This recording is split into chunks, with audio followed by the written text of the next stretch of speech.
Another winning weekend in the NFL. We got two Monday Night Football games. Let's talk some football. What's going on, everyone? Welcome back into another episode for Just a Bet Outside. I'm your host, Steven, and we are here to talk some Monday Night Football. We got two games. That's right, not one, but two Monday night games to talk about, and then we're going to recap Week 14. And it was a good weekend. How about up 2.49 units? Plus, we hit a plus 486 trends parlay for the second weekend in a row. Gotta love that. So, also, just happy Monday. Hope everyone has a great week. Hope you guys had a great weekend, betting, life, all the good stuff. So, NBA video will be out shortly. We got a 13 game slate, so it's going to be pretty huge. Before we dive into all that, if you want to become a Jabo MVP, hit that join button now. It's below this video or on our channel page. If you can't see it on your phone, you might have to switch to desktop view or use a computer. But we can't thank you guys enough for whoever who has joined already. $2.99 a month, and the biggest thing you get out of it is it supports this channel, supports the growth of our channel, helps support us for all the hours we put in and day out. You guys have been awesome already. You get a new badge also, and some emojis, and prioritized replies to your comments. So a few perks along the way as well. If I've given you $3 worth of entertainment or helped you win $3 a month, it would be greatly appreciated. So that's the Jabo MVPs. We'll announce those in the NBA video. But we have two Monday night games. It's going to be some fun football. That's right. We got lots of football, lots of basketball. You might need to take a night off of life and just watch some sports. So in this video, like I mentioned, we're going to recap Week 14, go over that head-to-head bet recap, and we had a coaching decision in that game that probably decided millions and millions of dollars, and I didn't understand it at all, but it got me a win. So we'll talk about that. And then we're going to preview Titans, Dolphins, and the Packers and the Giants, and then we'll recap all of it. So that's what we got going on. Hit that like button. Leave a comment below. If you are new to the channel, hit that subscribe button. We have a goal of trying to reach 20,000 subscribers by Christmas. That would be absolutely incredible. So thank you guys for all the support. Let's get into it. And it starts with the bets recap. All right, there it is. We got a lot to get into. Thursday Night Football was a dud. Steelers suck. That's all I'm going to say, and I'm going to move on. That was ugly. I didn't even want to bet that game, but we did it, and we lost. Bears plus 3.5. Talk about an easy winner. I think I had some people that were all over the Lions and just didn't understand why I was taking the Bears, but the Bears got it done. The Lions and Jared Goff, that offense struggles yet again outdoors in the cold. And then number 3, this is what's going to haunt me. We had a winning weekend. Everything was great, but this will haunt me for a couple days. Indianapolis team total over 16.5. Dallas team total over 23.5. Alt total parlay, play of the week, 1.5 units. Cowboys get it done, and Indianapolis Colts. They absolutely killed me. One more field goal, and they win this bet, and we are up like 5 units on the day. It's a huge day. They missed a field goal. And then in the fourth quarter, I believe it was, they were in the red zone, and they turned the ball over. I got nothing, guys. It was just brutal. Bengals put a beat down on them eventually, but I just need one more field goal. And unfortunately, Matt Gay freaking missed it. But oh well, we move on. Saints team total over 20.5. They got it done a little bit later than I wanted, but then they got another touchdown on top of that. So that was a nice winner. Trends parlay, baby. Look at that plus 486 winner. Hopefully you guys tailed it. Again, we don't count it towards our official bets. I wish we did because that's like another 10 units we're up right now. But Cowboys team total got it done. Under 7.5. First quarter Minnesota Vegas. How about under 7.5 in the full game? Because that would have won 3-0. That was wild. Bucks plus a half in the first half. This was the sweaty bet. This is the one that we got lucky. Bucks were up 2, right, going right into halftime. Young Wei-Koo had a field goal for the Falcons to take the lead, and he missed it, and we won that bet. Won the trends parlay. Ryan's bets. He gets back on track. The Rams plus 7.5, baby. Nice work there. Rams almost won the game outright. Went to overtime, and the Ravens won by 6 on a punt return walk-off touchdown. So anytime touchdowns, like I said, these are fun for us. They're half units. It's not fun when you lose, though. Mike Evans, if anybody watched that, he caught it. He was wide open. He caught it 1 foot down. He was leaning forward. He put his hand down out of bounds about a split second before his second foot hit. Otherwise, it would have been a touchdown. It would have been a winning weekend on the anytime touchdowns, but it is what it is. Alvin Kamara got a touchdown. Zach Moss did not because that Colts offense just didn't do as much as I thought they would. But player props, it is official. We swept the board again. 14-0 run on player props. Yes, you were correct if you're wondering. I do not count anytime touchdowns as player props. As you can tell, I categorize them different. I always have. Touchdown bets are kind of just for fun for us. Another 3-0 weekend. Unbelievable. James Cook over 47.5 rush yards. It looked a little dicey early, and then he got the job done pretty easy in the second half. CD Lamb, 70-plus yards. How about 65 at halftime? And I think he ended with 72. This is where alt lines really come into play. It was just a blowout, and it was just ugly, and they didn't throw the ball to CD Lamb that much in the second half. So if you had to take his normal line of 90-something, that's a bummer. He was on pace to get 130 at halftime. But either way, we got the win. Fields, 50-plus yards. Another one that was an alt line. It was 62 and a half. We took it down to 50, and he ended with 58. He didn't do much in the second half running either, but that's a win for us. And the big one, Jake Moody, over 2.5 PATs. Young Waku, over 1.5. They both get it done fairly easily. Falcons one was a little stressful, but Jake Moody got it done. Moody, I think we're 3-0 on Moody bets. I mean, he makes me not moody. He just makes me happy. That's all it is. He is the man. 3-0, up 3.40 units. If you're new to the channel, as you can see in the black, that's our record for each category, just to break it down. And then let's go check out the next page. Here's the breakdown for the overall record this season. My game bets 32 and 22, up 8.68 units. Ryan comes back after a few weeks off and gets a winner. He's now 5-9, down 4.47 units. How dare you, Ryan? Anytime touchdown bets 11 and 17, down 3.03 units. We put a unit on in the first few weeks, and then we've been doing a half unit on every play since. Player props, they have carried us 33 and 22, up 11.66 units. And then the trends parlay, after 2 wins in a row, 3 and 6, up 10.16 units. If you guys were tailing those, and if you're new to the channel, we just give you all the trends for the weekend, and we pick our 3 favorite and put it in a parlay. But again, unfortunately, I put not official, so we cannot count that. But overall record, 81 and 70, up 12.84 units. We are ready to roll. I want to get to 20 before the end of the year, so let's see if we can make it happen. Now, before we get into the Monday Night Football, let's check out the free square. There it is, Tyreek Hill, over a half a receiving yard. If you are not a part of Thrive Fantasy, you got to go sign up. They have a great deal, 100% first deposit match up to $250.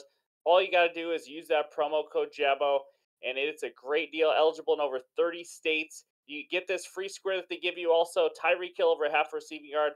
Pair it with one other player prop. You get a 2-leg parlay, 3, 4, or 5. That's the money you win right there. I mean, guys, they are handing you free money and giving you a part of your first parlay. It is a great deal. Be sure to check it out, but you got to use that promo code JABO to get that free money. Again, 100% first deposit match up to $250. That's what we got for our sponsor, Thrive Fantasy. Now, let's talk some head-to-head bet. All right, let's bring Ryan on to talk about another winner for me. That's right, baby. I got the Browns, minus 3.5. He had the Jags, plus 3.5. I have no freaking clue how I won, but I did, and I'm glad we bet this game because I want to talk about it. But Ryan, thank you for another win and moving me to 7-5, baby. I'm tired of letting you win. Not letting you win, but I'm getting tired of coming on here and talking about how you won again, especially late. You've caught fire, and it's absolutely pissing me off. And the Jaguars did not help at all with this. Frickin' A. No, not at all. And luckily in our head-to-head bets, I'm super humble, with everything. Of course. So, guys, we got to talk about this game. We absolutely have to talk about it. It was one of the craziest coaching decisions I've ever seen in my life at the end of this game. And I'm sure it impacted hundreds of thousands and millions of dollars. The Browns, minus 3.5. Maybe it was 3 for some people. The Jags scored a touchdown with under 2 minutes left to go down 4. Everyone and their mother kicks an extra point there to go down 3, because why wouldn't you? Then you try to onside kick and go kick the field goal to win. Going for 2 does nothing except get you down by 2. You still need a field goal. Just the only difference is the field goal would actually win the game instead of tie. It made absolutely no sense. You're playing the best home defense in the league, and Doug Peterson decides to go for it. It was super, super interesting. I'll say that. Interesting, fishy. It was weird. They were down 4. They should have been down 3, and then Ryan would win his bet. That's all it was, an extra point at the end of the game. Leave a comment below. Please help me understand that, because there is not one part of me that thinks that was the right decision. But they went for 2, did not get it, got sacked, lost by 4. All the minus 3.5s won the bet. So that was wild. But other than that, Browns held the Jags under 300 total yards. They intercepted Trevor Lawrence 3 times. And it was just a beautiful game. I mean, really, Flacco, my twin, got it done. He is the man, by the way. He is to come on and just play out of nowhere when he hasn't played in a while. He's playing decent football, I will say that. But, Ryan, you got screwed. I'm not going to lie. You got screwed. I got screwed, but also the Jaguars, I mean, did they even deserve to be even in their 4 turnovers? I mean, they did okay, but Not really. You can't give up that many points to a freaking Browns offense and team when it's, a backup quarterback that just comes off the couch and those things. So I don't even know if I really deserve to be in that position to begin with how they were playing. But yeah, so I'm disappointed, upset, pissed off, and then that just kind of nailed it. But hey, the Rams, they pulled through for me, so I'll take one of those. That's right. Yes, they did. They did, as we talked about. So, but anyways, that's it. I went 7-5. Ryan is now 5-7 and absolutely falling apart at the seams. That's right, baby. So that is the head-to-head bet. Let's talk Monday Night Football, Packers and Giants. All right, as we talked about, there are 2 Monday Night Football games. Let's talk about game number 1, and it is between the Packers and the Giants. Packers -6.5, over/under of 37 points. Against the spread, Packers 7-5 this year, 3-3 ATS on the road. They are 4-1 ATS in their last 5 games, though. The Giants, it's been a rough year, 4-7-1 ATS, 2-2-1 at home. Now, over/under Packers 6-6, Giants 9-3 to the under. One of the biggest under teams in the NFL. We all know why. But let's just talk about this game a little bit before we get into best bet and all that. Packers have been on a roll lately. I mentioned it a little while ago. But I made fun of Jordan Love and this Packers team, but he's been playing better. That's for sure. They've won 4 of the last 5 games, including a 27-19 win over a Chiefs team on prime time football last weekend. Giants somehow won 2 straight. It hasn't been pretty. They just found a way to get it done against the Commanders and Patriots, not 2 of the better teams in the league, but they got it done. Now they're coming off a bye. Jordan Love, if you don't know this yet, he's the only quarterback in the NFL this season to throw for 850 or more yards, 8+ touchdowns, and 0 interceptions in a 3-game span, I believe it is. So it's been really impressive. Maybe 4-game span. I could be wrong on that. But either way, he's playing really well. Tommy DeVito, Danny's son, NFL leader in touchdown percentage is Tommy DeVito. Now, minimum 100 pass attempts. He doesn't have a lot of pass attempts, but he has a good touchdown percentage. He's throwing a touchdown at least 1 in every single game. So, but this game, it's not going to be the prettier of the 2 games. Well, honestly, we might have a blowout and then this one. So we'll see. This one might be more competitive. I will say that. But my best bet in this game, it's not a side. It is a player prop. Give me the main man, Saquon Barkley, over 67.5 rush yards at -114 on FanDuel. Now, Mr. Saquon Charles Barkley, he is healthy and rested as he ever has been. He's their only real weapon. If you watch the Giants, my goodness, guys, it's not pretty. It starts with the quarterback, then the O-line and all that. But Saquon is their stud. Everyone who knows the Giants knows that. His rush attempts right now is at 16.5. That's a huge part of this because that's telling me, he's going to get around 16, 17, 18 carries. And I expect a heavy dose of them, to be honest with you, because they are playing the Packers. The Packers' biggest weakness on defense is their run defense. They are 30th in rush yards allowed at 136.3 yards per game. They allow 4.5 yards per carry, which is the 6th worst in the NFL. The Packers' pass offense is pretty good or pass defense is around 10th this season, so they've been pretty decent there. Teams that want to move the ball, they know they got to do it on the ground. Here's what they've given up lately. It's been ugly, guys, on the ground. They gave up 110 rush yards to Pacheco, 26 carries for 125 rush yards to Jahmyr Gibbs, David Montgomery combo, 10 carries for 64 yards to Eckler, which, by the way, Eckler averaging 3.5 yards a carry. He hasn't been pretty for him, but he still had 64 yards and only 10 carries. And then, how about this one? 15 carries for 101 yards to Jaylen Warren and 16 carries for 82 yards to Najee Harris. That's right, 183 total rushing yards to the 2 Steelers quarterbacks. Guys, it's a freaking run funnel defense, and I love Saquon to get it done here. And, I'm going to say this just so I can get all my options and opinions out there because, like I've said, this video is to help you, not just me spit my bet out. I also like Saquon 50+ yards and maybe add DeVito 1+ passing touchdown. DeVito over a half a passing touchdown on its own, I think it's like -170. But like I said, he has at least 1 touchdown in every game. He has 2 in 1 game also. It's not a bad idea. It's like -102, close to even money. So if you want to do that and you feel safer putting Saquon down to 50, but I'm not going to get cute with this one. I've been burned doing that sometimes. So I'm just going to go Saquon over 67.5. He's going to get it done just like all these other running backs have against the Packers defense. So give me Saquon as my best bet for this game. And let's move on to the next Monday Night Football game between the Dolphins and the Tennessee Titans. All right, the second and final game for Monday Night Football takes us out to Miami, Florida. We got the Dolphins hosting the Tennessee Titans. Dolphins a whopping minus 13.5 with an over-under of 46 points. Against the spread this year, Titans 5-7 ATS, 1-5 on the road. It has not been pretty. Dolphins 8-4 ATS, 4-1 ATS, and covering the spread by an average of 10.6 points per game at home. That's right, they are covering the spread by over 10 points per game at home. Over under Titans 8-4 to the under, Dolphins 7-5 to the over. Some notes on this game, other than the fact that it's a freaking mismatch. I mean, this is a huge mismatch, guys. We got a rookie quarterback going on the road to face one of the better teams in the NFL, in the Miami Dolphins. Let's talk defenses first, home and away. Titans on the road this year have given up 23.4 points per game, and they also happen to be missing their best defender this game in Jeffrey Simmons on the D line. Dolphins give up 17.4 points per game at home. Since Jalen Ramsey's return, though, in week 9, and they've been getting healthier and healthier, Xavier Howard, all those guys, the Dolphins have yet to give up more than 17 points in the game. I think that's going unseen right now, is how good their defense is actually playing. Offenses this season, my goodness. The Titans on the road, you ready for this? Dead last in the NFL, scoring 12.3 points per game on the road. Dolphins, the second best home offense in the league.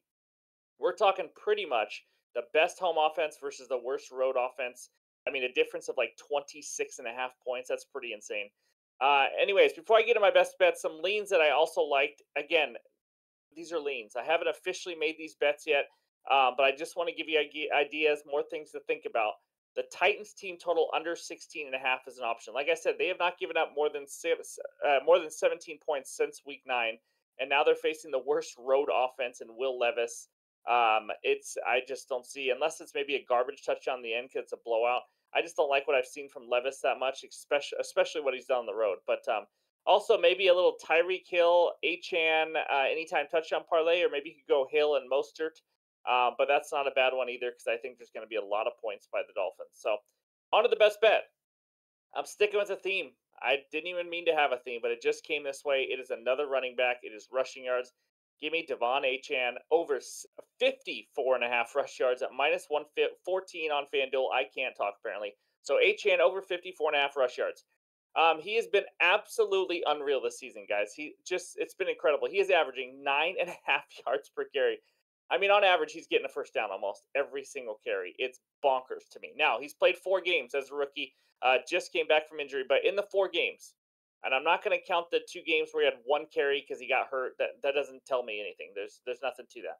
In the 4 games he's actually played, 17 carries for 73 yards, 11 for 151, 8 for 101, and 18 for 203.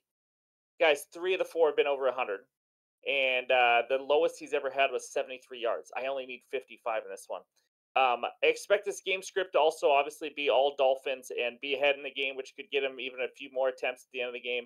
I know Raheem Mostert is a part of the backfield. I understand that. But Coach McDaniel loves Achane. In his first game back from injury last week, you think they'd ease him in? They didn't. He got 17 carries. Mostert got 11. It's not a 50-50 split, but there is somewhat of a split. But we're talking a guy who averages 9.5 yards a carry. Guy, he could get this in one play. He's so explosive.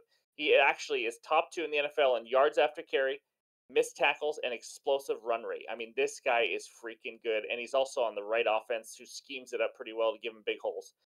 Titans giving up 121.4 rush yards per game on the road compared to only 84.8 at home. And then on top of that, like I mentioned, they're going to be without their best defensive lineman, maybe best defender in Jeffrey Simmons.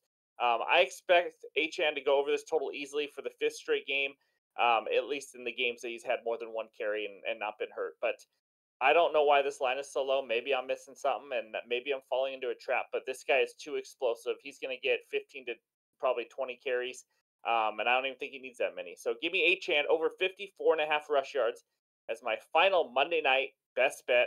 And let's go check out the bets recap. There it is. 2 running backs for Monday Night Football. Give me Saquon Barkley over 67.5 rush yards at minus 114 on FanDuel. And then we got Devon Achane, however the heck you want to pronounce that, over 54.5 rush yards at minus 114 as well. That's what we got. 2 running back props. Let's end the week strong because it has been a great week for us.